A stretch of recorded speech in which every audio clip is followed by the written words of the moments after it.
Taxa de desemprego cai em abril. Mas 6 milhões de empresas terminaram o mês inadimplentes. E você vai ver também. Após intensa batalha, a Rússia assume o controle de parte de mais uma cidade ucraniana, Severodonetsk. Agora é a vez da Holanda. Russos cortam o fornecimento de gás para mais uma cidade da Europa. Passagem do furacão Ágata causou danos na costa sul do Pacífico mexicano. Fé e bola na rede. Você confere uma reportagem especial sobre 2 torneios de futebol society da Igreja Internacional da Graça de Deus que começaram no fim de semana. Essas e outras notícias a partir de agora. Olá, seja muito bem-vindo. São pontualmente 13 horas e 2 minutos pelo horário de Brasília. E vamos todos juntos dar uma olhada nos destaques desta terça-feira no Brasil e no mundo. O desemprego caiu no Brasil no trimestre encerrado em abril. Segundo o IBGE, o índice ficou em 10,5%. E esse é o menor nível desde 2016. Os números do IBGE mostram a queda na curva do desemprego e confirmam a recuperação do mercado de trabalho no país. A taxa de desemprego do trimestre encerrado em abril foi de 10,5%, um recuo de 0,7% na comparação com o trimestre anterior e de 4,3% em relação a um ano. O índice também é o menor para o trimestre desde 2015, quando foram registrados 8,1%. Mas a falta de trabalho ainda atinge 11 milhões e 300 mil pessoas em todo o país. Outra boa notícia é que o número de pessoas ocupadas alcançou 96 milhões e meio, o maior da série histórica iniciada em 2012, com uma alta de 1,1%. Por outro lado, o número de empregados sem carteira assinada no setor privado foi de 12,5 milhões de pessoas, o maior da série histórica do IBGE. E a má notícia é que a renda caiu em um ano. O rendimento médio real do trabalhador foi de R$ 2.569, apresentando estabilidade frente ao trimestre anterior, mas redução de 7,9% em relação ao mesmo trimestre de 2021, quando o valor registrado foi de R$ 2.790. E ainda falando de economia, o Brasil fechou o mês de abril com mais de 6 milhões de empresas inadimplentes. Os dados são de um levantamento feito pela Serasa Experian. A crise econômica, o baixo crescimento e os juros altos afetaram muitos empresários brasileiros em abril. É o que mostra um levantamento feito pela Serasa Experian. De acordo com a pesquisa, 6.119.000 empresas terminaram o mês com algum tipo de débito. O número representa um aumento de 200 mil negócios a mais do que abril do ano passado. E é também o patamar mais alto para o mês desde 2020. Segundo a Serasa, o setor de serviços é o que tem mais empresas em dificuldades, 52,5% do total de inadimplentes. Esse grupo também foi o que apresentou um maior crescimento nas dívidas. O comércio representa 38,3%, enquanto as indústrias respondem por 7,9%. As micro e pequenas empresas representaram a maior parcela de empresas negativas no país em abril deste ano, com mais de 5 milhões e 500 mil empreendimentos na lista. Com menos fluxo de caixa, esse tipo de negócio leva mais tempo para se recuperar financeiramente. E termina hoje o prazo para as microempresas e empresas de pequeno porte aderirem ao HELP, que é o Programa de Negociação de Débitos do Simples Nacional. A adesão permite que empresas negociem e renegociem as dívidas em até 15 anos e tenham descontos em juros, multas e encargos. O cálculo do desconto é proporcional à queda de faturamento no primeiro ano da pandemia. Até a semana passada, mais de 100 mil empresas tinham aderido ao programa, o que representa apenas 25% do número esperado pela Receita Federal. E olha só, o presidente Jair Bolsonaro rebateu as especulações com relação à possibilidade de um novo reajuste nos preços do diesel. Bolsonaro reafirmou que, se isso acontecer, a Petrobras será responsável por quebrar o Brasil. Vamos conferir? Sabemos das dificuldades que o povo vem atravessando, com inflação alta, sim, especial nos alimentos e na energia, como, por exemplo, combustíveis, mas é um fato que atinge ao mundo todo. no Brasil está um pouco abaixo o preço desses commodities, dessa energia. Mas digo mais, poderia ser diminuído o preço, por exemplo, do diesel.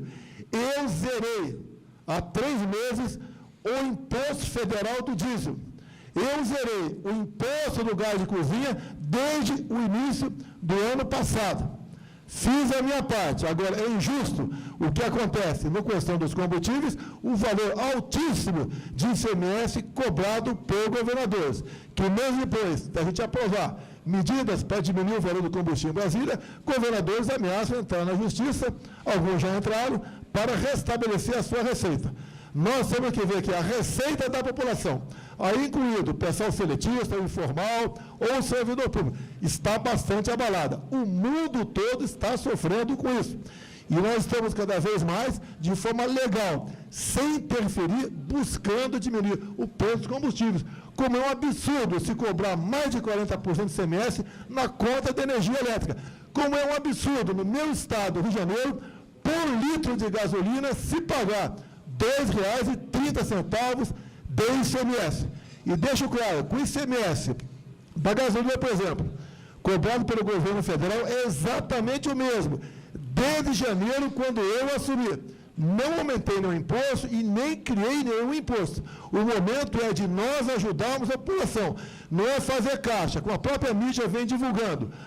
A caixa abarrotada de muitos governadores que não se sensibilizam para com o problema da população. E deixo claro, é um crime se cobrar R$ 1 de ICMS por litro de óleo diesel. Como eu apelei o mês passado, a Petrobras pode quebrar o Brasil com isso. A gente acabou de ver a declaração do presidente Jair Bolsonaro sobre a Petrobras e os combustíveis, que tem sido o grande problema da economia nacional. Afinal, o litro da gasolina está em mais de R$ 7,00, o do diesel em R$ 6,00 e o preço médio do botijão de gás em média R$ 150. Valores que pesam no bolso de todos nós, direta e indiretamente, já que influenciam nos preços de outros produtos e causam, sim, o aumento da inflação.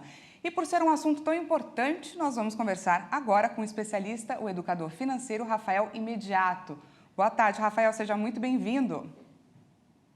Boa tarde, Dani. Boa tarde, Kleber. Tudo bem? É um prazer estar aqui com vocês. Tudo tranquilo? A gente que agradece a sua participação e eu já vou para a primeira pergunta. O ponto de partida dessa discussão é o modelo adotado pela Petrobras, que equipara os preços ao mercado internacional. O presidente Jair Bolsonaro, inclusive, disse que há o risco da estatal quebrar o Brasil por causa dessa estratégia. O que você acha desse modelo, Rafael? É bom para quem? Ótimo, Dani. Eu acho que é um ponto importante a gente entender como é que funciona essa política. Na verdade, a partir de 2016 ela foi implantada no Brasil e a gente precisa entender que anteriormente a isso, a Petrobras ela quase chegou a quebrar de fato, né? E uma empresa ela precisa ter uma boa gestão, uma boa economia. Então, o modelo de política de paridade internacional ela funciona porque toda a base do petróleo é feita a partir do valor do barril do petróleo, que é feito em dólar em todo o mundo. Então, eu acredito que esse é o modelo que ele deve continuar assim. É claro que, como o próprio presidente nos falou, a questão do ICMS é muito importante que haja uma redução para tentar conter a inflação. A gente tem outros fatores importantes mundialmente acontecendo que acabam elevando o preço do combustível. Mas sim, esse modelo adotado, ele de fato, no meu ponto de vista, deve continuar para uma melhor gestão da própria empresa. E boa tarde, Rafael. Esse assunto tão complexo também tem um aspecto político, né? A semana começou com a expectativa pela votação no Senado do projeto que estipula um teto na cobrança do ICMS pelos estados. A porcentagem é de 17%. A proposta, da forma como foi aprovada pela Câmara, desagradou o presidente Jair Bolsonaro. Qual a sua avaliação sobre esse projeto? Ele pode aliviar o bolso do brasileiro, que é o que mais interessa a gente saber? Exatamente, Kleber. Boa tarde a você. Eu acredito que esse é um ponto super importante, a gente olhar para o que isso está afetando no nosso bolso, né? É claro que a gente tem um viés político, estamos em ano de eleição, então automaticamente isso também tem uma questão que vai entrar em pauta, mas o ponto principal é que hoje praticamente 45% do valor do combustível ele vem através de impostos e o valor de revenda das distribuidoras, né? Então hoje tem o ICMS representando quase 25% para o combustível e 21% para o diesel, gasolina e diesel, respectivamente. Então essa redução ela de fato vai ajudar. É lógico que esse não é o único ponto. A gente precisa entender que a questão mundial hoje, com o valor do barril do petróleo aumentando consecutivamente, vai influenciar, mas de fato é uma tentativa de conter no bolso do brasileiro, não só no combustível, mas também em outras situações, que é na energia elétrica, que tem afetado muito o bolso do brasileiro hoje em dia. Vamos falar aqui de previsões. Qual a sua expectativa a curto prazo? Devemos ter novos reajustes com, é claro, a continuidade da guerra na Ucrânia, que pode vir a causar reflexos no bolso do nosso consumidor? Inevitavelmente, Dani, por mais que a gente tenha sempre um pensamento positivo, a gente precisa se preparar para o pior, né? Então, uma estrutura orçamentária é muito importante que você mantenha com uma qualidade muito boa, uma organização, porque, de fato, a continuidade da guerra ela vai influenciar tanto no combustível. A gente tem a Rússia como o maior exportador, aí, um dos maiores exportadores para todo mundo, inclusive para o Brasil também, né? É importante a gente falar que o Brasil ele não é autossuficiente em petróleo. Ele precisa importar uma quantidade significativa para que tenha o menor custo. Então, um ponto importante a gente falar é que essa narrativa é importante porque se a gente não houvesse essa importação, o custo do petróleo, da refinaria, seria muito mais caro. Então, de fato, essa forma da gente manter essa política também ajuda para que não haja tanto aumento. Hoje temos uma defasagem muito grande do valor nacional com o valor internacional. A Petrobras hoje, por exemplo, poderia aumentar em quase 20% o valor do custo para ficar igual à política internacional. Então existe também um controle para isso melhorar. É claro que a guerra ela vem agravando não só do combustível, mas também a questão do grão, do agronegócio. Então a gente tem o milho, o trigo, que são itens que têm afetado. Então, por mais que a gente queira uma melhora, a gente precisa se preparar para o pior, porque podemos ver o aumento, tanto no combustível quanto nos itens essenciais e básicos. Olha, Rafael, e para finalizar, eu quero repassar para você uma pergunta que o brasileiro faz todos os dias, né? Existe alguma alternativa para conter essa escalada de preços? Ótimo, Kleber. Eu acho que a melhor alternativa é, de fato, uma estrutura orçamentária inteligente, né? Entender que, inevitável, são situações que não podemos nós influenciarmos, né? Não tem como decidir. Eu posso querer que o preço diminua, mas não compete a nós apenas influenciar. Então, uma estrutura, uma base de educação financeira dentro de casa, na sua família, procurar alternativas, produtos que possam ajudar a ter um menor custo, talvez essa seja a melhor alternativa nesse momento. Legal, eu agradeço muitíssimo aí a sua gentileza, né, por ter nos atendido e ter dado essas explicações. Muito obrigado. Obrigada, Rafael. Uma boa tarde a todos, nós que agradecemos. Olha, e veja a seguir, a passagem do furacão Ágata causou danos na costa sul do Pacífico mexicano. E ainda, fé e bola na rede. Você confere uma reportagem especial sobre 2 torneios de futebol society da Igreja da Graça, que começaram no final de semana. Nós voltamos já.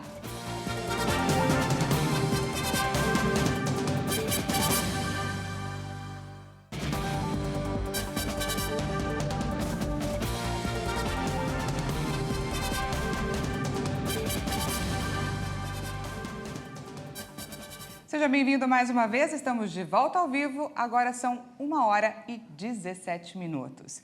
E agora a gente fala sobre a situação em Pernambuco, que há mais de uma semana sofre com as chuvas. Pelo menos 14 cidades decretaram estado de emergência.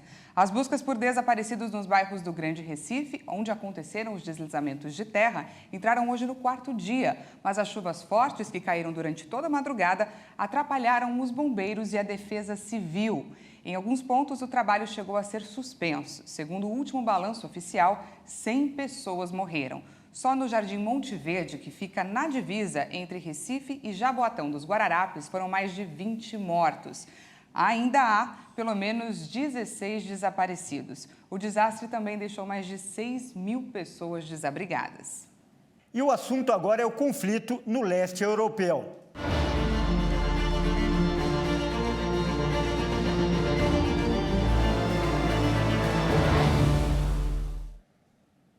E as tropas russas conseguiram o controle de parte da cidade ucraniana de Severodonetsk. O anúncio foi feito por autoridades regionais poucas horas depois que a União Europeia aprovou o embargo do petróleo russo.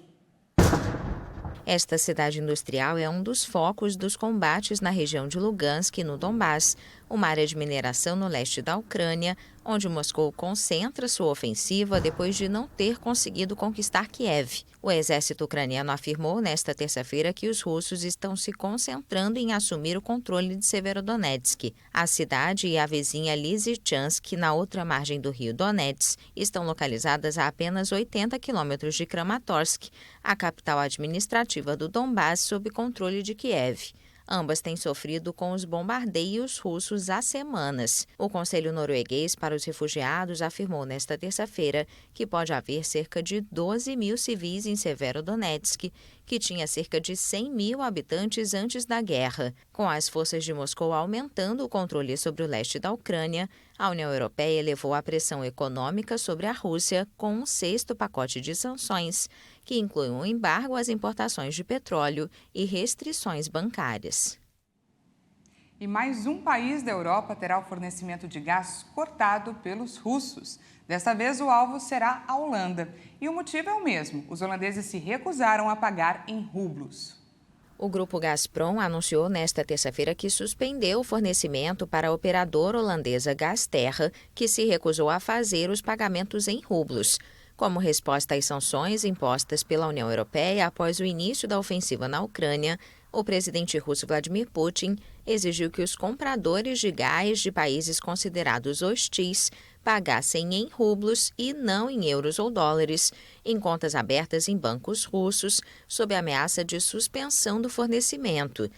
O grupo Gasterra rejeitou as condições e pediu respeito das obrigações contratuais, ao destacar que os pagamentos exigidos pelo Kremlin representavam um risco de violação das sanções determinadas pela União Europeia. Quase 15% do gás usado na Holanda vem da Rússia, o que, segundo o governo, equivale a 6 bilhões de metros cúbicos por ano. Apesar de registrar um número inferior à média europeia, a Holanda tenta reduzir a dependência dos fornecedores de energia da Rússia. A Gasterra alertou que a decisão da Gazprom implica que o país não receberá quase 2 bilhões de metros cúbicos de gás até outubro. A empresa afirmou que se antecipou ao cenário e comprou gás de outras fontes. A Rússia já havia cortado o fornecimento de gás para a Finlândia, Bulgária e Polônia. E a passagem do furacão Ágata causou danos na costa sul do Pacífico mexicano. O fenômeno foi rebaixado a depressão tropical nesta terça-feira.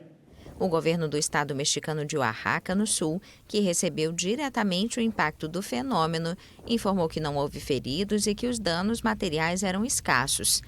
Ágata registrou ventos de 55 km por hora e avançou a 13 km por hora, segundo o Centro Nacional de Furacões dos Estados Unidos.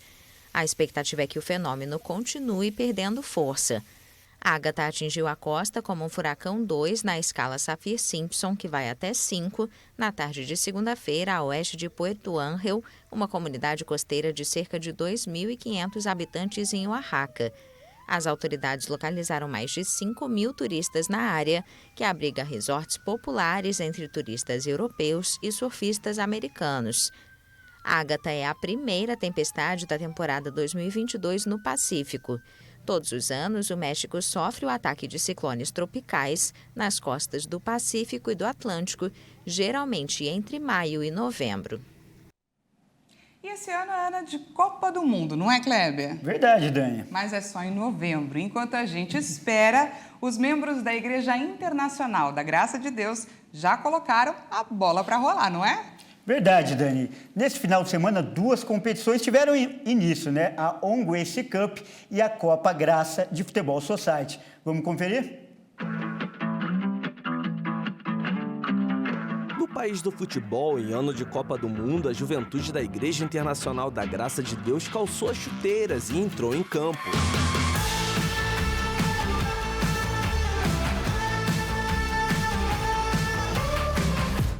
Dois campeonatos simultâneos estão mobilizando o estado de São Paulo. Disputada pela primeira vez, a On Grace Cup está sendo realizada na Barra Funda, zona oeste da capital paulista. Quem traz detalhes da competição é o pastor Márcio Alves, líder do movimento Jovens que Vencem. E o Grace Cup, juntamente com a Copa Graça, é para trazer a unidade das igrejas, para trazer também esse envolvimento com os bairros, com as cidades e, claro, o propósito final ganhar almas, né? A premiação vai ser bacana, nós temos aí o apoio dos nossos amigos, o vereador Davi Soares, o deputado, o Daniel, o Jaime Júnior, que tem apoiado esse projeto, e a tendência é crescer e multiplicar para todo o estado de São Paulo, em nome de Jesus. Destaque do jogo de estreia do torneio, Darley Marreta falou sobre a vitória por 5-2 da equipe da sede de São Paulo sobre Diadema. Primeiramente, né, parabenizar a competição, né, o campeonato, para sempre glorificar o nome de Deus, né, levar o nome da nossa igreja, a Igreja da Graça.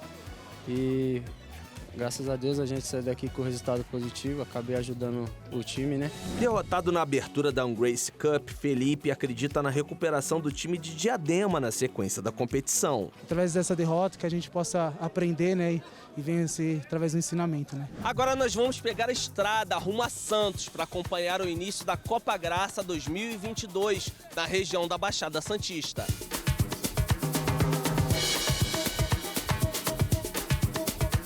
O pontapé inicial da Copa Graça foi dado aqui em Santos, em 2021, em plena pandemia.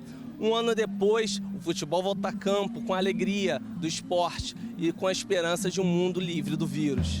Na partida inaugural, o campeão do ano passado, o Quarentenário, enfrentou o Parque das Bandeiras e foi surpreendido. O time foi goleado por 6-2. Já o Luan, capitão do atual campeão Quarentenário, lamentou a derrota na estreia e quer ver de volta o futebol de qualidade que levou a equipe ao título de 2021. A gente vai tentar melhorar na semana aí pro próximo jogo, sair com os 3 pontos. É o primeiro jogo a segunda Copa Graça aí.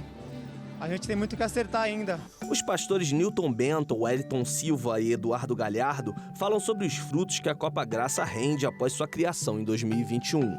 Estamos muito satisfeitos com os resultados, muita conversão. Nosso segundo ano aqui na Baixada Santista, o ano passado um sucesso, muitos frutos, tivemos a bênção aqui. A gente queria agradecer primeiramente o Dr. Davi Soares, que é o apoiador, né?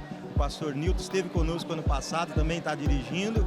E a bênção também do nosso pastor, o pastor Eduardo Galhardo, que esse ano está dobrando a unção aqui. Nós estamos aqui, a gente percebe que é uma grande organização, um profissionalismo muito grande. Isso tem chamado a atenção das pessoas de fora. O deputado federal Davi Soares também entrou em campo. Ele vestiu a camisa do Quarentenário e marcou até um gol.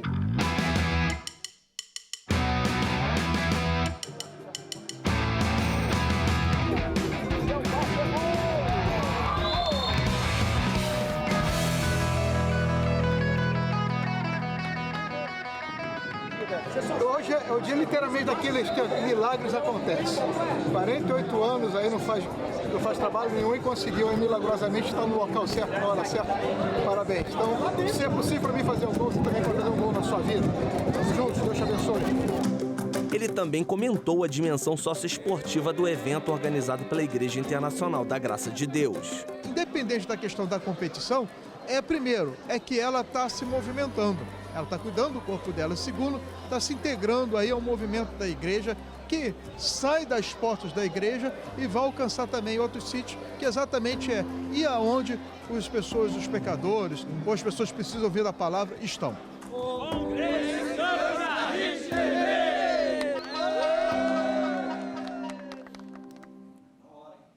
E já deu para perceber que o pessoal é bom de bola, não é, Kleber? Bom, pelo menos eles têm fé para continuar e para buscar o gol, né? Essa edição fica por aqui. Mais uma vez, obrigada pela sua companhia. E continue ligado, porque às 13h50 eu volto com mais notícias para você. Uma ótima tarde. Até mais.